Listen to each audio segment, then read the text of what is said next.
On today's show, Robbie Callan is back for our sixth installment of our Over Under series, talking about the non Hawks part of the Southeast Division, talking Orlando, talking Charlotte, Miami, and of course, Washington. We'll get into all of that and more on the way. You are Locked On Hawks, your daily Atlanta Hawks podcast, part of the Locked On Podcast Network. Your team every day.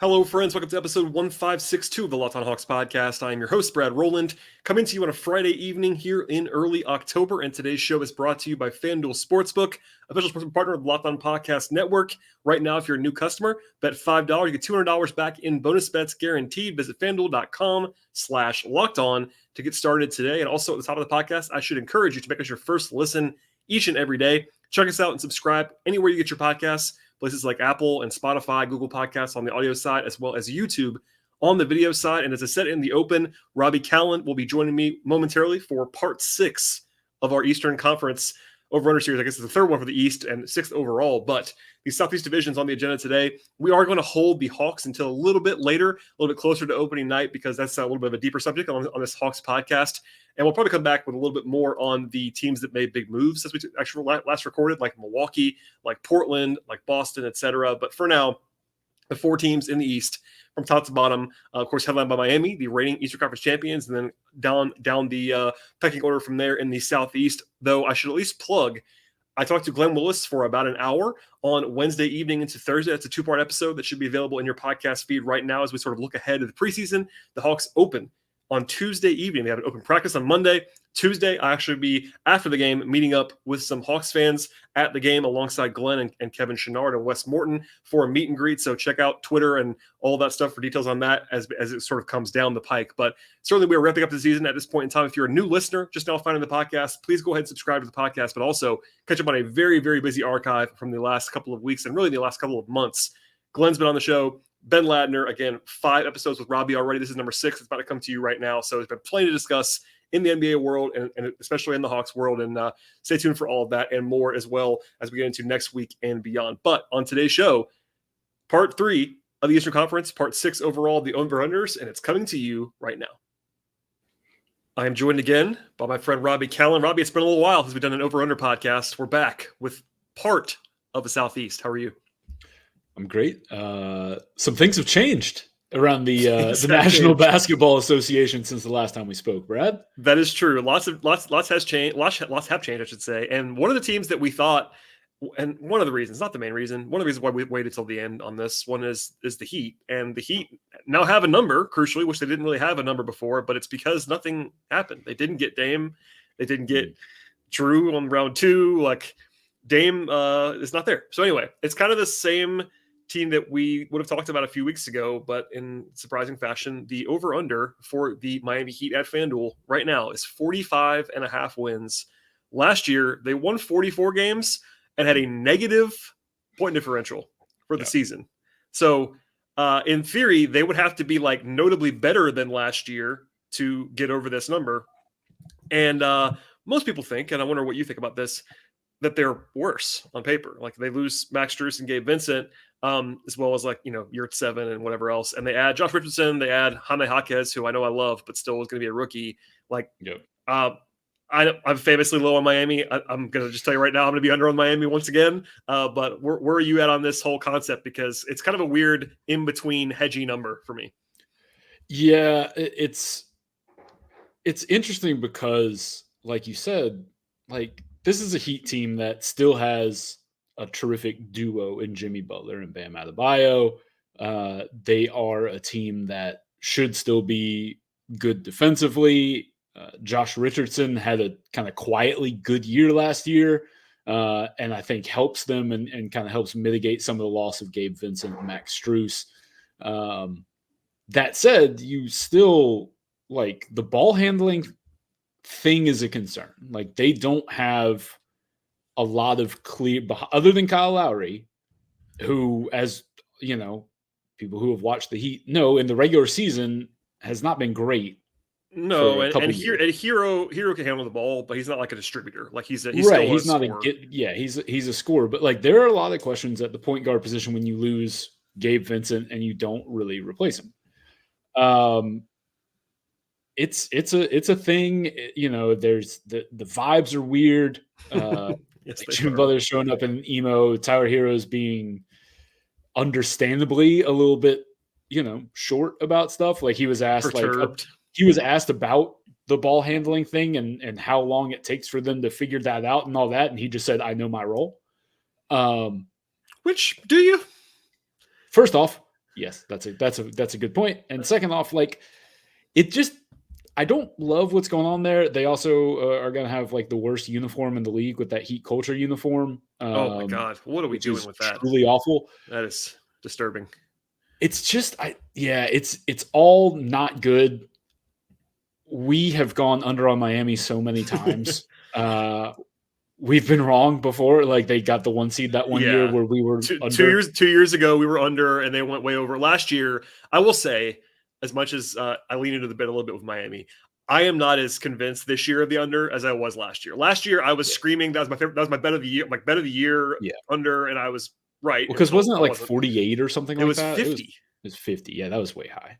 It was too high. But this year, look, the 45 and a half is a reasonable number. I'm not going to tell you that I'm like Lock it all up. in on the under. Yeah. I think that I certainly lean that way because of all the things you just said. And look, Jimmy is maybe the example of a guy who is still very good in the regular season, but is just a different player in the playoffs. He just 100%. is. And like that's part of the discourse on Jimmy is like, how do you talk about this guy? Because like playoff Jimmy's the top 10 player in the league.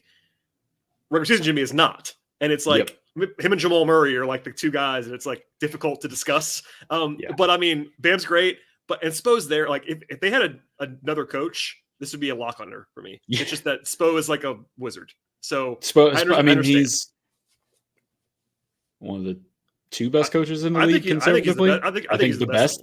Yeah, he's unbelievable. The way they get and like you know the thing is, and like Heat fans will tell you this, and like it's hard to prove them wrong at this point. Where it's like they just kind of figure out how to get guys to be solid NBA rotation players that you don't expect to be solid NBA rotation players. But it's also really hard to continue to bank on that. Like if something goes wrong when you keep having to lean on those guys who are unproven, and you know you keep trying to just say like, all right, well, next man up is going to become the next Gabe Vincent or Max Strus or whatever it is. Like we have examples of times where it hasn't worked out great. I mean, they gave Duncan Robinson a ton of money and he never really took another step forward. He took a step back. Tyler Johnson, and you know, they gave a huge contract to a few years ago, or I guess not a few, it's probably been 6 years. But like he was one of those guys that everybody was like, okay, he's the next Heat success story. And like it doesn't always work out in the way that they hope. And it's just like it's such a fine line to toe when you do rely on that so often. And it's why, you know, I think Pat Riley wanted to go get Dame, but it's also part of the reason they didn't end up with him is maybe there's a little hubris going on there about like, just like, we're never going to give up too much in a deal. And we think we can just make it work. And maybe they can. Like, they've done it in the past. I'm not going to put it past them that they could win 46 games and go over this number.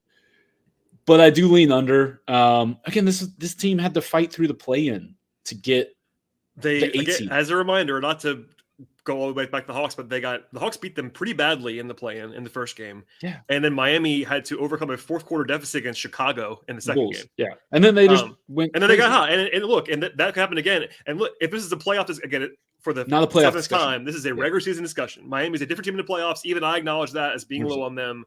They're a lot scarier in the playoffs. Yes. But I think that I would have them like in the 43 to 44 range, and that's an under. It's not incredibly under, but it's under.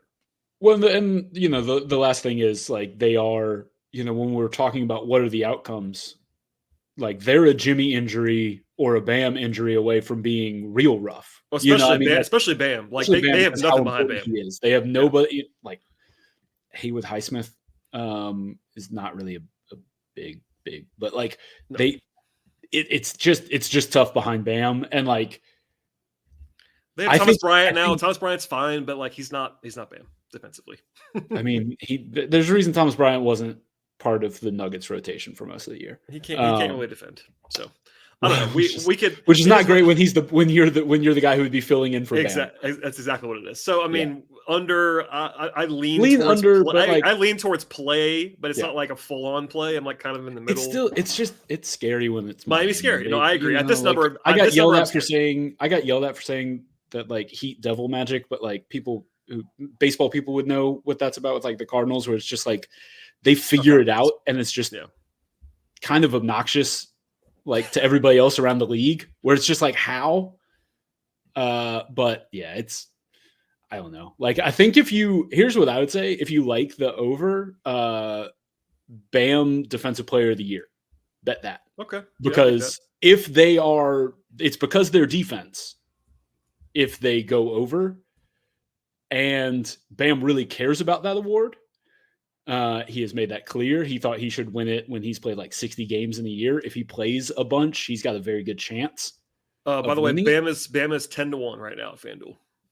There you go. I would much rather do that than bet, and definitely bet an over on this. But if you like, that's where I would go, because I think that's the way they get there, and that's the way to maximize your funds. If you want to be a Heat optimist, which I don't know how many people on the Locked On Hawks podcast listeners are trying to be like Heat optimists, but there's your take. They're on YouTube. This is findable. Maybe we'll have some Heat fans find the podcast. Sure. I'm sure they're gonna love it. Today's show is brought to you by FanDuel Sportsbook, and you can step into the action this NBA or NFL season with FanDuel, America's #1 sportsbook. And right now, if you're a new customer, bet $5, you get $200 back. Yes, $200 back in bonus bets, guaranteed. Beyond the awesome perks of signing up right now with FanDuel, they have everything that you're looking for across the sports betting space. That includes point spreads, over-unders, money lines, player props, future bets, and much more. And the FanDuel app is safe and secure. They cover the entire range of sports as well. That includes the NFL, of course, NBA, of course, college basketball, college football, MLB, which the playoffs are ongoing right now as well. WNBA, the finals begin on Sunday. College basketball, as I said before, golf, tennis, soccer, auto racing, and many more sports that they offer at FanDuel. And now is the best possible time to sign up at FanDuel. Visit FanDuel.com/lockedon right now. Check out the official sportsbook of the Locked On Podcast Network and find an offer that you absolutely will not want to miss by going to that URL. It is FanDuel.com/lockedon. FanDuel, official partner of the NFL. Let's move on to the Orlando Magic. 37.5 wins for Orlando. They add Joe Ingles. They bring in some rookies, some first rounders, Anthony Black, Jett Howard. They lose not that much. MCW is not there anymore. Bol, may he rest in peace, is not there anymore. I kid, but was it Perk? Somebody said that he's like a defensive player of the year candidate. Yeah, Perk was all in on Bol, DPOY in Phoenix. Somebody told Perk that Bol is not only not a good defender, but an actively bad one. Okay, moving on. 34 wins last year for Orlando, 35-ish wins, point differential, so about that same thing. This number's gone up. It was in the mid-30s. Now it's edging towards the high 30s, 37.5. They had some banged-up guards last year, but this is a trendy team. People are kind of buying what they're selling. They're young. They have all that shine on them. Interesting number. I honestly didn't have a sharp reaction other than just thinking that this number's gone up, which means somebody's betting it over. Yeah, I mean, similar to what I said earlier about kind of OKC, similar to what I said about Indiana, they are now trying to take the next step that I think is one of the hardest in the league to take, which is to go from being a competitive team to a play-in, play-off team. And that's really hard because you now have to win games against good teams to get there consistently. And they did a good job last year of kind of beating up on bad teams. They did a good job of taking care of business, kind of sneaking up on some teams. They are known a little bit more now. This is, I think, projecting a lot of kind of internal steps forward. I like a lot of their guys. Again, it's similar to Indiana and OKC, where it's like, I like what they're doing. I like a lot of their guys. Like Paolo is one of my favorite guys that's come in the league in a little while. Like he's just gigantic and a bucket and just designed for me to enjoy watching him play basketball. Franz Wagner, go blue. Your guy is incredible. We slapped the bag for Franz, and I like a lot of what they're doing. I'm still not totally sold on the backcourt. Markel is solid to good. Cole Anthony was like solid as a backup last year. And like even in like starting role, he was like better than I think a lot of people expected him to be. I still what Jalen Suggs is, and I think they're going to have to give him some burn. Their whole guard room. I mean, I like Markelle Fultz. Markelle Fultz is actually a pretty solid NBA player. He is, but he's limited by the shooting. Suggs is similar. Like I think Abai's defense offensively. Anthony is a 6-man type, but he's started before. Now they bring in Anthony Black, who they're going to play and probably won't be good. I mean, I like Anthony Black, but as a rookie, he's not going to probably be helpful to their winning. It's like I feel like they're kind of a year away unless somebody makes a jump, and they might. And maybe Paolo. Like Paolo, it's interesting. I know you like him a lot. He wasn't that good, like winning basketball wise last year. Like the flashes were really good. Like he still was not efficient, and like we'll see. That's typical rookie stuff. I buy it, but man, I really don't even know what to do with this number. I feel like it's a little bit high at this point. I think I'd probably lean under because maybe it's gone a little bit far in that direction, kind of similarly to other trendy teams. Yeah. But that's just me being contrarian, I think. I'm not even sure that's like I have a reason other than just like I think this roster versus right now, like it's more exciting a year from now or like 2 years from now than it is right now. I feel like the guard play is enough for me to be like kind of maybe under. I agree, and it's another team that is still, I think, in evaluation mode, and those teams tend to. That's not often putting your best groups out there to win games when you're in evaluation. It's kind of the opposite of what I said about Houston, where like Houston's done with that. I think, and they have two lottery picks. Like, and when you have lottery picks, the impetus is to play those guys, and they're not going to help you win. So, all that said, like I lean under. I will say you said go blue earlier. This is crazy. As of training camp, the Magic have 5 Michigan guys on their roster. 5. Like you're speaking my language at this point. It's like you were drafting for them. I mean, what is going on? Caleb Houston, Jett Howard, Mo's still there, and DJ Wilson. Mo was like good last year for them. He was pretty fine. After being like totally not good. Player. But I mean, they had so much uncertainty. One more thing, like between Chuma Okeke and John Isaac, if he plays basketball, I know he's in camp. He's healthy. We'll see. They have a lot of guys who are just like, I mean, Suggs, who are deeply uncertain. And I don't know if they get anything out of any of those guys, but if they do, I mean, I don't know. I like Wendell Carter. I like Franz. I like Paolo. Yeah. I lean under because it's just like the number got out of control. At 35, I might have been over. It's kind of that mid 30s range. It just feels high to me. We're just playing the numbers here on the Locked On Hawks podcast. Today's show is brought to you by Bird Dogs. Bird Dogs is fantastic, bringing fit, comfort, and versatility to the table with all of their products. I feel fantastic wearing my Bird Dogs gear, really comfortable in my own skin when I have it on. And they have the stretched khaki shorts that I really love. They're designed to fit slimmer through the thigh and the leg to give you a sculpted look that you're always seeking. They fit much better than regular shorts. They haven't made that, of course, familiar, but also stiff, restricting cotton fabric. They also have cloud knit fabric of their own that looks just like khaki, but also stretches, giving that slimmer fit without actually having to sacrifice anything in the way of movement. They have anti-sweat making fabric to keep you cool and dry all day long. And Bird Dogs gear is functional for any occasion, whether it's a date or playing golf, going out, working out, or even just hanging out. In the end, the folks at Bird Dogs make awesome products, and you're going to actually want to check them out right now in one place. Go to birddogs.com/LockedOnNBA. It's the promo code LockedOnNBA as well when you get there for a free Bird Dogs water bottle with your order. That is birddogs.com/LockedOnNBA for a free water bottle at checkout. You will not want to take up your Bird Dogs at any point. We promise you. Next team on the agenda is a pretty big dip in the projection. It's the Hornets at 30.5 wins at FanDuel.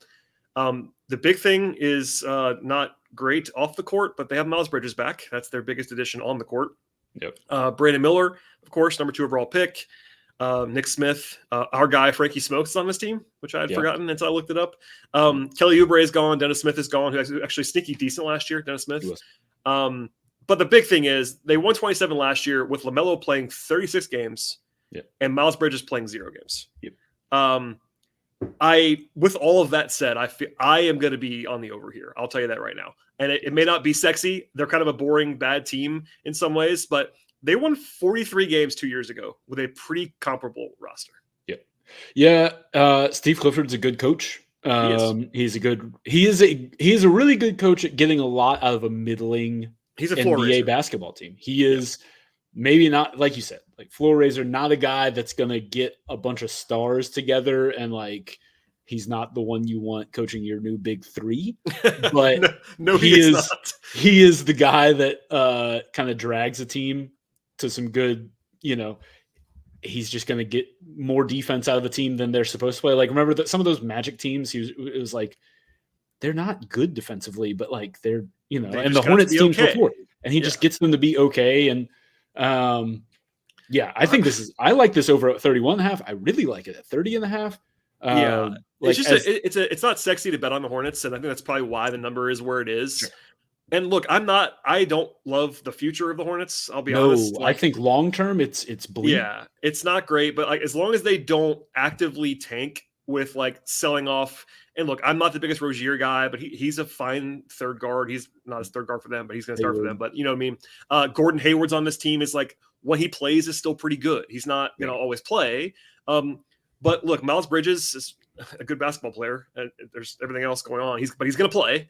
PJ Washington is on this team, pretty good player. I like Mark Williams as like a solid enough. Mark Williams was really good, like defensively. Like he was really good last year for them. And Clifford's not going to tank.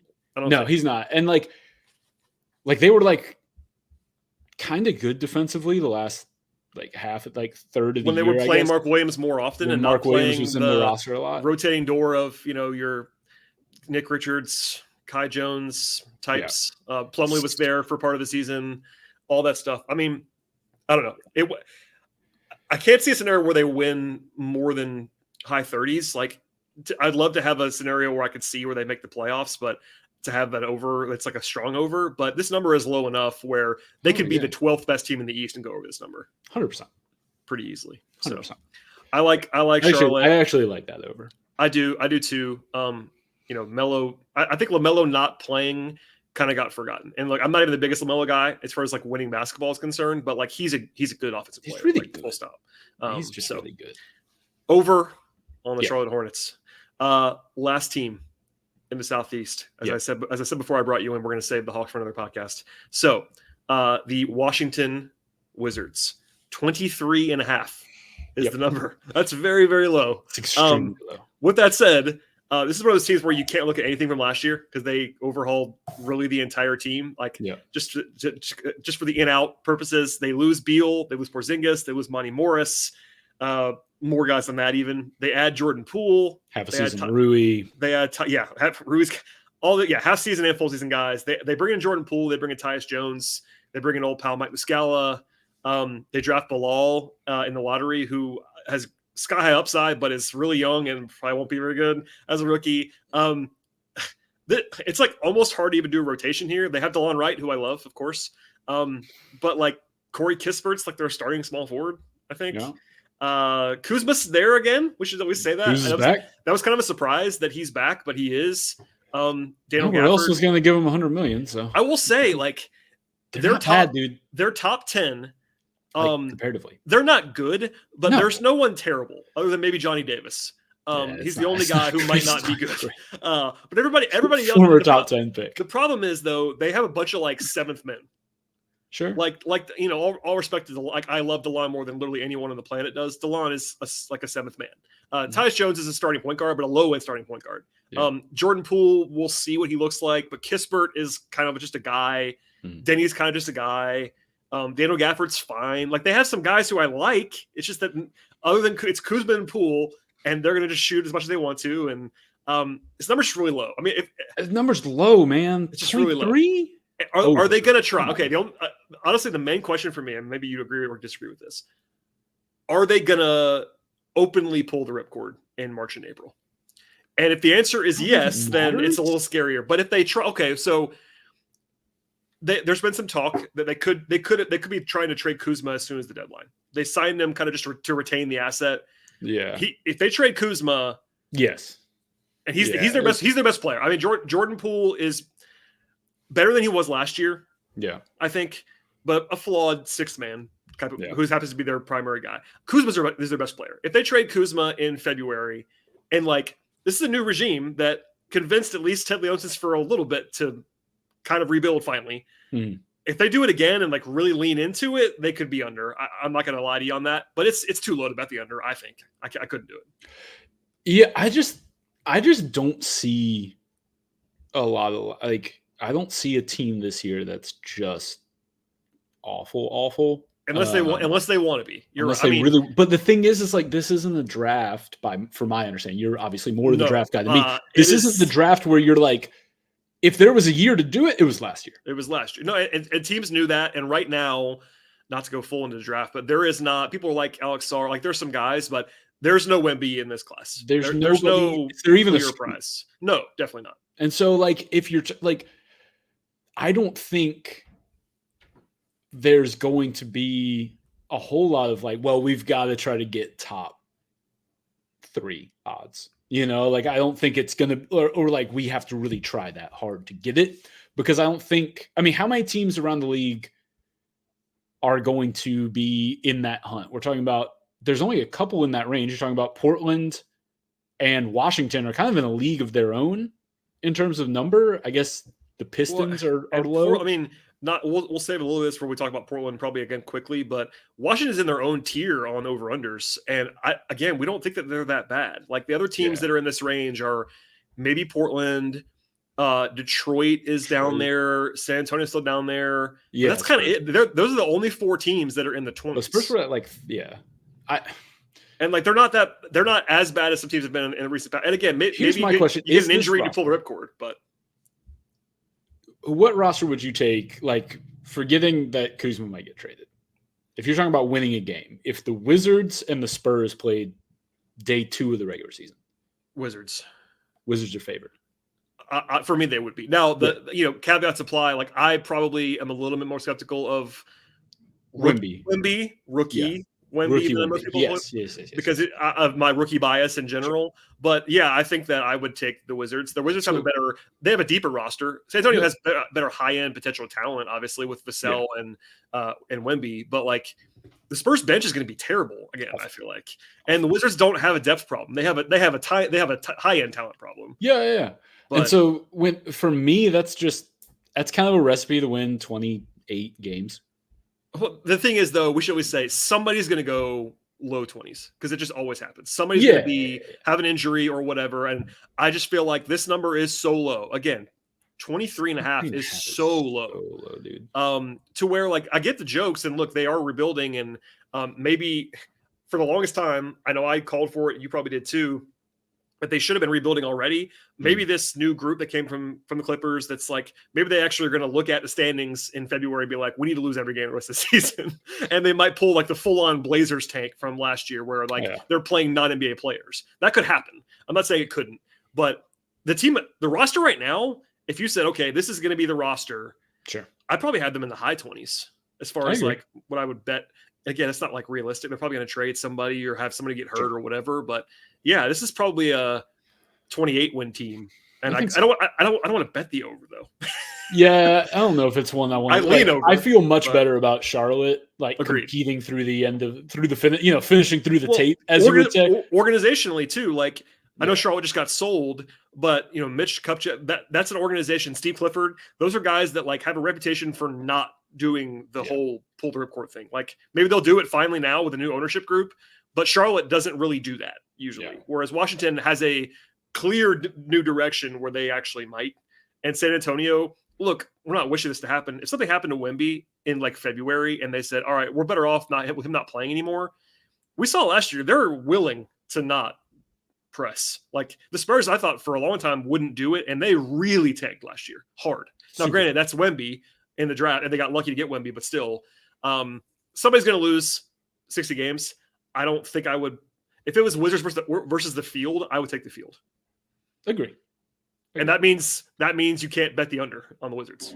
Yeah. Basically. So lean over, but being invested in this team is. I don't think I want to bet the over. Yeah, just because can't you see a scenario where they're 22-50 and all they have to do is go like 2-12 and they don't do it or something. You know what I mean? It's like one of those things where March and April basketball gets dire and you have some of those games that are just unwatchable. Man. I did a podcast the other day with someone who was recalling a Rocket Spurs game from last March or April and explaining some things and I missed this. I must have just not watched it, but it was like How could you? John miss Butler was Rockets playing first? point guard for the Blazers. The 7-footer from Florida State was literally playing point guard for Portland. And it's like, these are the games that I don't miss that. As I covered that whole Hawks rebuild, and they were really bad for about 3 or 4 years. I don't miss it. I got to be honest. I don't miss it. Yeah, it's tough. Anyway, over lean is where over lean. on the Wizards. I think Charlotte's my favorite play on the board. It is in the Southeast. Yeah, I agree. I would say Charlotte over Charlotte over, followed by Miami under. I think I would probably go Orlando Wizards under over. and then Wizards over. I don't know. One of those two. There's probably saying I don't have a strong feeling. Yeah. Okay, Robbie, we're gonna do one more of these in a little while. We're gonna wait till Yeah. close to the season is over to talk Hawks to make sure we have Sure. all the training camp. Look, I have the advantage of knowing what's going on, so Yes. training camp preseason feels. We'll probably do a little bit of a redux on Milwaukee and Boston and Portland. Yeah. At least quickly, not a full-on Sure. breakdown, but just to say, hey, this is all 10 changed. minutes. Things are different. They are very different. But with all that said, thank you for all the time. This is our 6th episode that we've done. Please plug everything you got going on. I know we're ramping up at Dime and all that fun stuff too. Yeah. Preview season is here. We're getting ready. Training camp coverage. Got some preview capsules for all 30 teams coming along. And we love to see it. Yeah. And then Puntcast rolls along.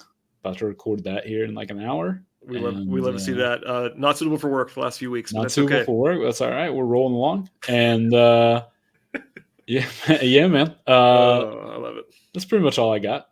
Well, thank you, Robbie, for being here. Please follow Pleasure. Robbie on Twitter, where he usually says things at our account. I do. Puntcast is highly very recommended. Smart things. But If you enjoy college football, Puntcast is great. And again, you should read Robbie and great's and a very strong. It's great. I'm a listener every week. And an actual plug for Diamond Up Rocks to keep us employed. Mostly Robbie, who's actually employed full time, and I'm not. I'm just a guy who helps things. But read us there. Thank you, Robbie, again. Please subscribe to this podcast. Tell a friend about the show, Apple, Spotify, YouTube, etc. And we'll see you all next time.